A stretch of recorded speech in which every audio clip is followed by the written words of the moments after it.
The old station wagon's tires screamed against the gravel as Elena gripped the wheel, her knuckles white like bleached bones, eyes wild with a fury that had simmered for years in the shadowed corners of her devout heart. "You think God won't judge you?" she spat, slamming on the brakes at the lake's edge, the water a black mirror under the harvest moon. Before Lydia could unbuckle or Brielle could whisper a plea, Elena lunged across the seat, shoving them both toward the open door.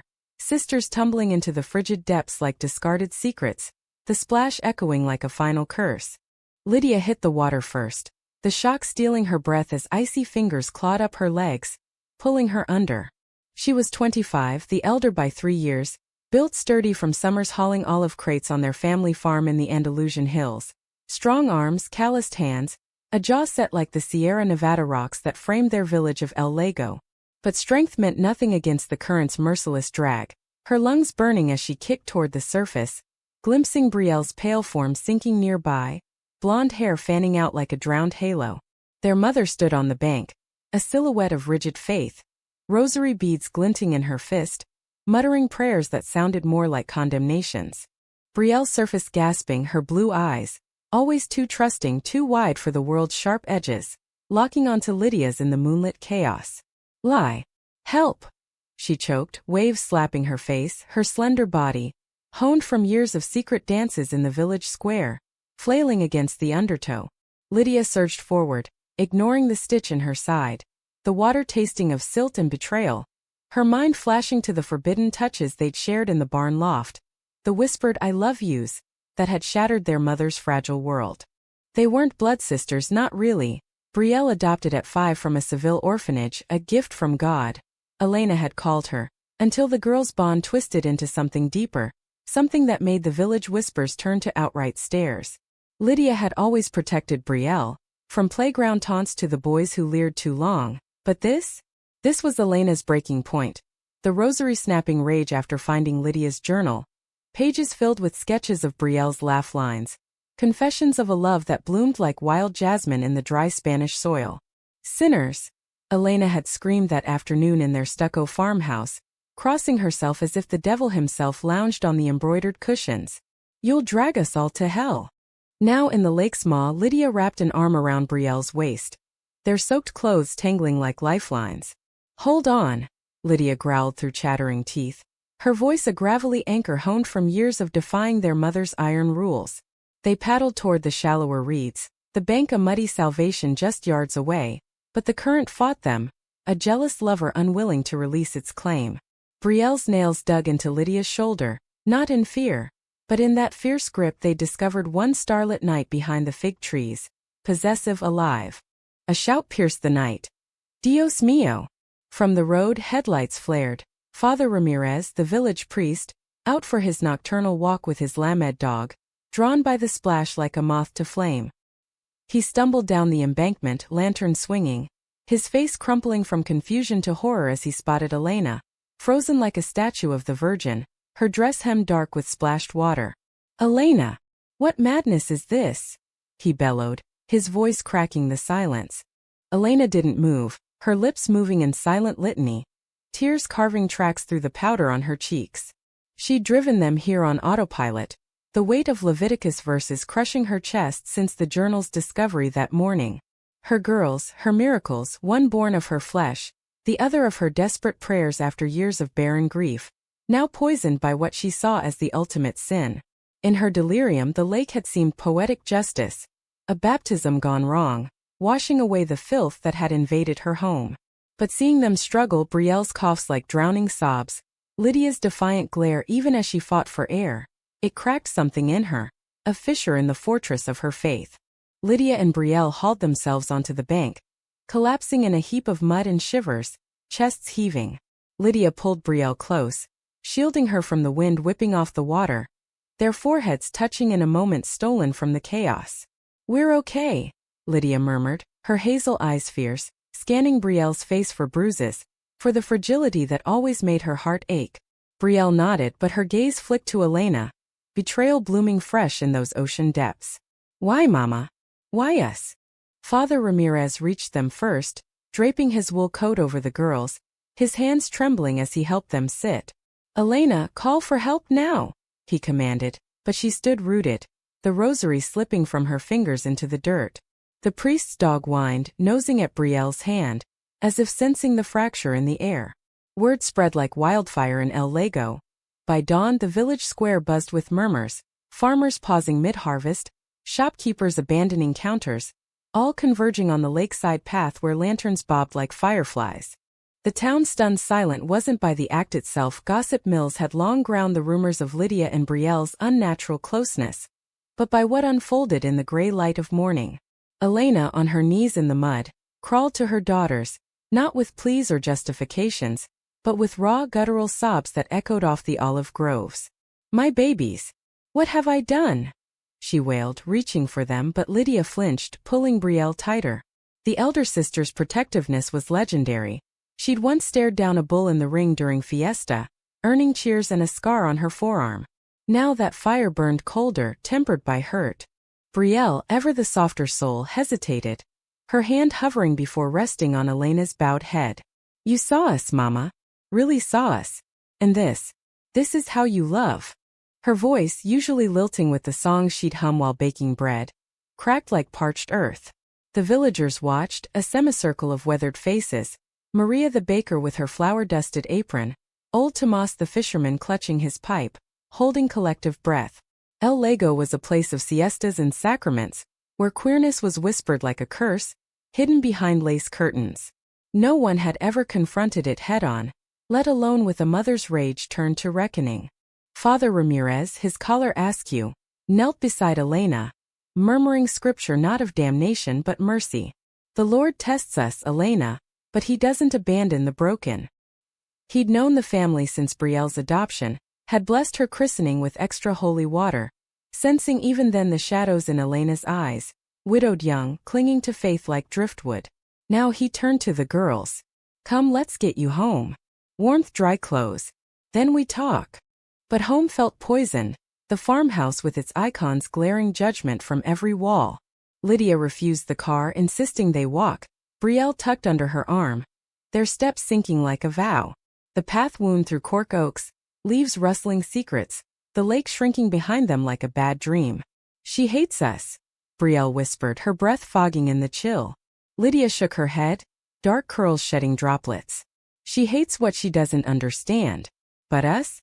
We're real, Brie. That's what scares her most." By midday, the town hall overflowed. Not for a council meeting, but an impromptu vigil of sorts, women bearing blankets, men offering flasks of brandy-laced coffee. Whispers turned to questions. Was it the devil's work? Or Elena's grief, festering since her husband's drowning in that same lake a decade ago? Lydia and Brielle, wrapped in shawls, sat on the stone steps, accepting nods but no embraces, their hands intertwined under the folds. A quiet rebellion that drew gasps from the pious. That's when the stun deepened. Elena emerged from the church, not cloaked in shame, but with a wooden box under her arm, the one from the attic, filled with letters from her late husband, Tomas Sr., confessing his own hidden longings. "He wrote to me once," she said, voice steady for the first time, addressing the crowd as if in confession, "about a boy from his youth, a fisherman who made his heart race like the sea. He burned the rest, but this survived." She handed it to Lydia, eyes pleading. "I thought hiding it made me pure. But it just made me blind." The square fell hush, the revelation rippling like stones in still water. Brielle's fingers tightened on Lydia's, tears spilling anew, not of pain but possibility. For in El Lago, where olive branches bent under tradition's weight, a mother's unraveling became the thread pulling secrets into light. Neighbors shared glances, then stories. The widow Anna's unspoken grief for her milliner love. Young Pablo's sketches of male forms tucked in his Bible. The air thickened with unspoken truths, the town's stunned silence birthing something fragile, human. A crack in the facade. As the sun dipped low, painting the Sierra's gold, Lydia stood, pulling Brielle with her. "We're not your spectacle," she said, voice carrying like a flamenco cry. "But if you're listening, Mama, if any of you are, love isn't a sin to drown. It's the only thing that keeps us afloat." Elena nodded, rising to meet them, arms open not for absolution but alliance. The embrace was tentative, mud-streaked but real, the first stitch in a mending. Yet drama's shadow lingered. Weeks blurred into harvest, the lake a haunted memory. But Elena's confession ignited fissures. Village elders convened, rosaries clicking like judgments, demanding Father Ramirez correct the family's course. "This perversion spreads like blight," grumbled Don Carlos the alcalde, his mustache twitching over a ledger of grievances. Whispers followed Lydia and Brielle to market. Stairs in the bakery crossed signs at the well, turning their sanctuary into a cage. Brielle felt it deepest, her artist soul wilting under the scrutiny. She'd always sketched the landscapes, the jagged sierras, the lake's deceptive calm. But now her pages filled with fractured figures, lovers torn by invisible chains. One evening, as thunder rumbled distant, she cornered Lydia in the barn, the air thick with hay and unspoken fears. "What if we leave? Barcelona, maybe. Or across the sea, America with its big cities and bigger freedoms." Lydia leaned against a stall, her work-rough hands cupping Brielle's face, thumbs tracing the freckles like constellations. And abandon her? After everything? Elena had changed, tentative steps toward understanding, leaving books on the table, dog-eared tomes on modern families, even joining them for walks, her silence blooming into questions. But Lydia saw the cost in her mother's hollow cheeks, the way her gaze darted to saints for reassurance. Leaving would kill her, slow as rust. The conflict crested at All Saints' Eve, the village fiesta, a riot of lanterns and laughter masking deeper tensions. Lydia and Brielle danced in the square, not the traditional sardana, but a slow sway to an old guitar, bodies close enough to scandalize. Cheers mixed with hisses, and when Don Carlos cornered Elena by the bonfire, his voice a venomous hiss, "Your house shames us all," something snapped. Elena, wine loosened, slapped the ledger from his hand. "Shame? You, who buried your sister's letters to save face. El Lago hides more than olives in its groves." The crowd hushed, the fire's crackle amplifying her words. Don Carlos flushed crimson, but before he could retort, Brielle stepped forward, sketchbook in hand. "Look," she said, flipping pages, not of lovers but portraits. Maria's kind eyes, Tomas's pipe smoke, Elena's weathered hands kneading dough. "We're all here. Flawed full.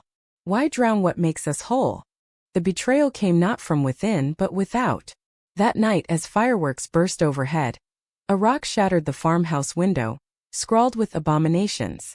Glass rained like judgment, and in the chaos, Lydia found a note pinned to the curtain, from cousin Raúl, Elena's own kin, who'd overheard her confession and twisted it into ammunition for the elders. "Family first," it mocked, but Raúl's greed lurked beneath, coveting the farm's deeds since Tomás Sr.'s death. Rage boiled in Lydia, hot as fiesta sangria. She stormed to Raúl's villa on the hill, Brielle trailing, the moon their only witness. "You Judas!" she roared through the gate, fists clenched. Raúl, paunchy and pious, smirked from his porch. "Protecting the name, Sabrina. Your mother's folly." But Brielle, quiet storm, held up her sketchbook again. This one of Raúl, young and laughing with a stable boy, pilfered from family albums. "We all have secrets. Burn ours, and yours lights the pyre." He paled, the smirk crumbling, and by dawn, he'd confessed to the priest, the rock thrown by his own hand in drunken spite. The climax unfurled not in violence but vulnerability. Elena called a town meeting in the church, not as penitent but pioneer. "We've drowned truths long enough," she declared, voice echoing off vaulted ceilings. Lydia and Brielle flanked her, hands linked openly, the village arrayed before them, some scowling, others softening. Father Ramirez nodded from the pulpit, his sermon weaving proverbs with personal pleas. Love bears all things, even the weight of change. Tears flowed freely, confessions spilling like confessions in the booth. Ana embracing her past, Pablo sketching openly. The betrayal's sting faded into solidarity, Raúl's apology a public murmur, the farm's deed safe. Yet the emotional undercurrent ran deeper.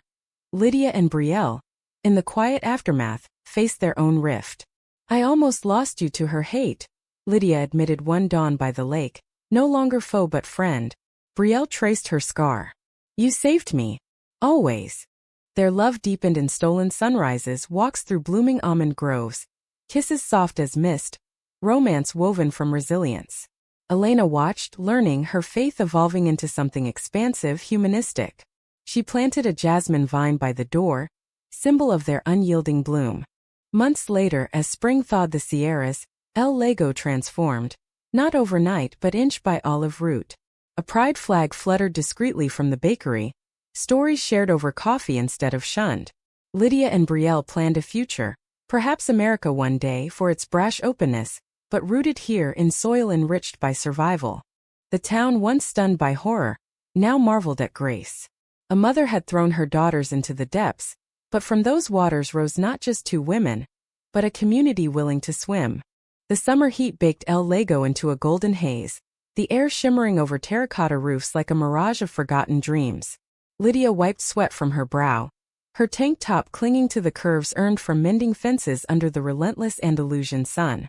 At 25, she carried the weight of the farm like a crown, thorns and all, her hazel eyes scanning the horizon for threats, real or rumored. Brielle, 3 years her junior, trailed behind with a basket of fresh figs, her blonde curls tied back in a haphazard ponytail, freckles dancing across her nose like stars misplaced in daylight. "You worry too much, lie," she teased, popping a fig into her mouth, juice staining her lips crimson. "The world's not all wolves." Lydia snorted, slinging an arm around Brielle's shoulders, pulling her close enough to inhale the scent of lavender soap and sun-warmed skin. "Says the one who jumps into every river without checking the current." Their laughter echoed softly, a private melody amid the cicadas' chorus, but beneath it lurked the fragility of their peace. The lake incident had passed like a storm, destructive then strangely clarifying, but scars lingered, invisible as the roots twisting beneath the olive trees.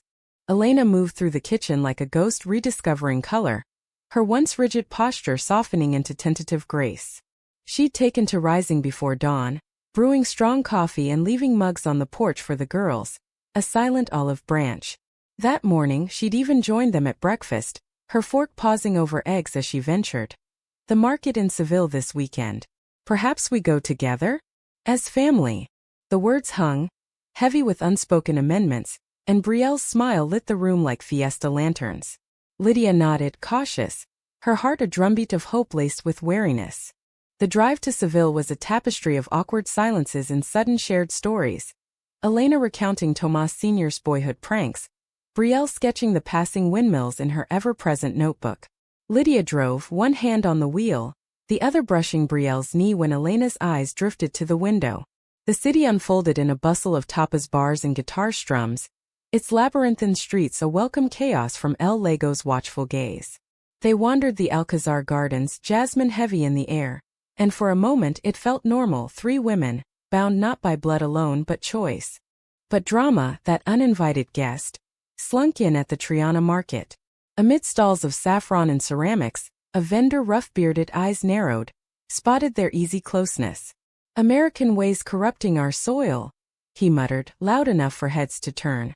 Elena stiffened, her hand flying to her throat, but Brielle, fierce in her quiet way, met his stare. "Love's no import, senor. It grows where it's planted." Lydia's pride swelled, her fingers intertwining with Brielle's, a gauntlet thrown in the crowd's murmur. The ride home crackled with tension, Elena's knuckles white on her purse. "I should have said something," she confessed at a red light, voice small. Lydia glanced in the rearview, seeing not the zealot of months past, but a woman unraveling her own knots. "You did, Mama. By being here." Brielle reached back, squeezing Elena's hand. A bridge built of forgiveness, fragile but standing. Back in El Lago, the human threads wove tighter. Father Ramirez organized evening circles in the church hall, not sermons but sharings, where villagers aired grievances over herbal tea. Ana, the widow, spoke first of her lost love, voice quavering like a lute string. Pablo followed, his sketches now framed on the wall, bold lines of male forms in tender poses. Lydia and Brielle attended sporadically, their presence a quiet catalyst, but one night, Brielle unrolled a canvas. The lake at dawn, 2 figures emerging hand in hand, water beating like tears of rebirth. Gasps rippled, then applause, thunderous healing. Yet conflict brewed in subtler pots. Raoul, chastened but simmering, spread sly doubts among the elders. Elena's weakness invites ruin. The farm suffers. Yields dipped, not from blight but distraction, and whispers of auctioning the land to proper hands gain traction. Lydia overheard it at the co-op, her blood igniting. "Over my body," she vowed to Brielle that night, pacing the loft where their love had first ignited. A stolen kiss under rafters heavy with dust motes. Brielle, ever the dreamer, pulled her down onto the hay-strewn floor, their bodies aligning in that familiar rhythm of comfort, not conquest. Fight smart, amour. Not with fists but facts. Her blue eyes held galaxies, pulling Lydia from rage's edge.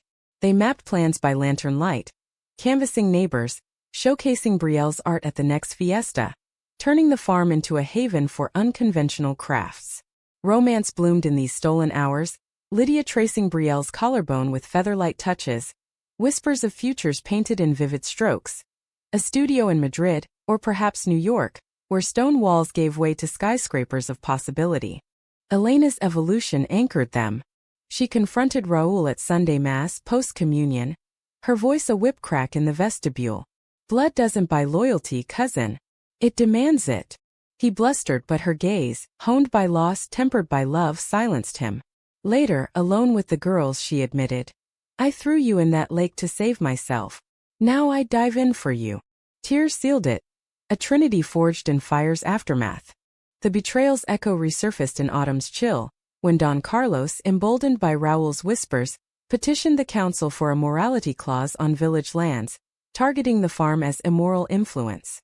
The hearing loomed like a guillotine, El Legos square packed with factions. Pious holdouts versus the newly awakened. Lydia testified first, her voice steady as Sirocco winds. This soil fed us through famines, wars. It doesn't judge hearts. Brielle followed, unveiling a mural village faces intertwined in unity, no divides. Elena closed, standing tall. I was blind once, drove my daughters to darkness. But light came from their love, not mine. The council wavered, murmurs swelling to cheers as neighbors rallied. Maria baking solidarity loaves, Tomas mending fences gratis. The claws crumbled, but the emotional toll carved deep. Lydia's nightmares of drowning, Brielle's sketches turning somber. In the quiet rebound, romance deepened their bond. One fog-shrouded morning by the lake, now rechristened Renaissance by local whim, Lydia knelt with a simple silver band, crafted from old rosary links, Elena's gift. Not chains, she said, sliding it on Brielle's finger, but circles. Endless. Brielle's yes was a sob, their kiss salt-tanged, the water lapping approval. The town, stunned once by horror, now by joy, hosted a hushed ceremony, vows under olive boughs, Elena officiating with Father Ramirez's blessing. Whispers became welcomes, the humanistic heart of El Lego pulsing anew. Love, not as aberration but essence. Yet drama's final twist lingered in winter's grasp. Brielle, sketching by the hearth, confided a secret. Life stirring within, conceived in a fleeting Barcelona tryst years prior, hidden from fear's shadow. Ours now, she said, hand on her belly. Lydia's world tilted, joy laced with terror, the farm's legacy expanding. Elena, cradling the news like a prayer answered, vowed protection. As snow dusted the Sierras, a rarity in Andalusia, El Lego marveled at miracles multiplied. A mother had hurled her daughters into abyss, but from depths rose family redefined, love unyielding, a town reborn in empathy's light. Spring returned to El Lego like a prodigal, vines greening the trellises, the air alive with bees and tentative birdsong. Brielle's belly swelled gently under loose blouses, a secret bloom that softened the village's edges further. Whispers now of the miracle child, not curse. Lydia fussed like a hen, her strong hands building a cradle from reclaimed oak, sanding edges smooth as her vows. At 26 now, her features had sharpened with purpose, laugh lines etching beside her hazel eyes, a testament to nights spent mapping stars with Brielle on the roof. Elena thrived in this new rhythm, her garden exploding with herbs she'd once deemed pagan. Lavender for calm, rosemary for remembrance. She'd taken to storytelling at the evening circles, weaving tales of Tomas Sr.'s hidden heart with lessons on grace. Love isn't a straight path, she'd say, eyes twinkling, but a winding road through the groves. The villagers leaned in, their own confessions flowing freer. A farmer admitting his son's city flight for city loves. A seamstress revealing letters from a wartime sweetheart across the gender line. Romance for Lydia and Brielle unfolded in these domestic tapestries. Mornings tangled in sheets scented with earth, Brielle's sketches adorning walls like affirmations. One afternoon, as thunderheads gathered, they retreated to the barn, rain pattering like applause. Lydia knelt before Brielle, ear to her belly feeling kicks like Morse code promises. "Strong like you," she murmured, rising to claim a kiss slow and deep, hands cradling the curve of new life. No urgency, just the quiet fire of souls intertwined, a love humanistic in its ordinary sacredness. But conflict, that persistent shadow, stirred in the council's underbelly. Don Carlos, ousted but unbowed, allied with outsiders, tourist developers eyeing El Lago's lakefront for modern retreats.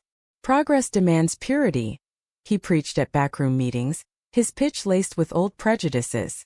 Raul, seeking redemption or revenge, funneled farm maps, betraying Elena's trust anew. Whispers reached Lydia at market. "They're coming for the land. Your family won't save it." Fury reignited, but wiser now. Lydia rallied allies. Anna's bakery as headquarters, Pablo's art for posters decrying soulless sprawl. Brielle, her artist's fire undimmed despite the pregnancy's toll, designed banners. Olive roots entwining diverse hands, the lake is cradle not grave. Elena, the linchpin, confronted Raul at his villa, not with slaps but strategy. "Join us or fade," she warned, handing him a ledger of community investments. Chastened, he confessed the map's path, turning informant. The climax crested at the Lakeside Forum, a sweltering July eve under strung lanterns. Developers in crisp suits touted condos and spas, their slides erasing olive groves for infinity pools. Don Carlos smirked from the dais, but the crowd, swollen with circle converts, murmured dissent. Lydia spoke first, voice carrying like a rally cry. "This isn't progress, it's erasure. Our lake took my almost life, gave back our truths. Will you concrete over souls?" Brielle, seated prominently, rose despite protests, her hand on her belly a silent emblem. "This child will know roots, not ruins. El Lago isn't for sale. It's for living." Gasps turned to cheers as Elena unveiled documents, community co-op charters, signatures from half the village, reclaiming the land as collective trust. Raul testified, voice breaking. "I betrayed for greed. But family, that's the real deed." Chaos erupted, developers fleeing, Don Carlos red-faced amid boos. Father Ramirez quelled it with a prayer for unity and diversity, his words a bomb. In the melee's wake, Lydia pulled Brielle aside, their embrace fierce amid the fray. "You were brilliant," she breathed, foreheads touching, rain starting to mist. Brielle smiled, weary but radiant. "We were." The emotional denouement unfolded in autumn's amber glow. As Brielle's time neared, labor came under harvest moon, the farmhouse alive with midwives and Elena's steady hands. Lydia paced the hall, memories of the lake flashing. Drowning fears transmuted to birthing hopes. When the cry pierced the night, a daughter, tiny, fierce, with Brielle's blue eyes and Lydia's dark tufts, entered the world. They named her Esperanza, hope incarnate. Elena held her first, tears tracing familiar paths. "My granddaughter," she whispered, passing her to Lydia, then Brielle. The room hummed with love's quiet drama. No betrayals left unconquered. Conflicts resolved in circles of care. Neighbors gathered outside, lanterns warding off chill, their vigil a testament to transformation. Years rippled forward, El Lago a beacon in Andalusia's folds. Esperanza toddled through groves, chasing Brielle's laughter and Lydia's lessons on soil's secrets. The lake, once specter, became picnic spot, stories of the throwing retold as fable of redemption.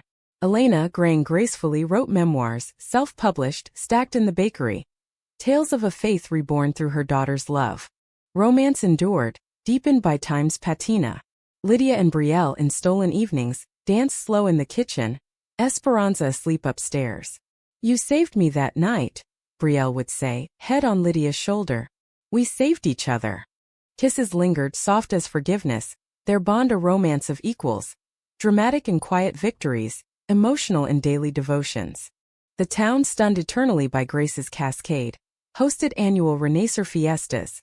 Art shows, sharings, dances where hands of all kinds linked. Don Carlos faded to irrelevance. Raul, a gruff uncle, spoiling Esperanza with sweets. Humanism prevailed. In the understanding that betrayal's sting yields to empathy's embrace, conflict to community, drama to enduring light. A mother had hurled her daughters into oblivion's maw. But what rose stunned not just El Lago, but the wider world. a legacy of love unapologetic alive. In America's Echo Across Oceans, where stories of struggle birthed rainbows, Lydia and Brielle's tale whispered, survival isn't the end, it's the beginning of belonging.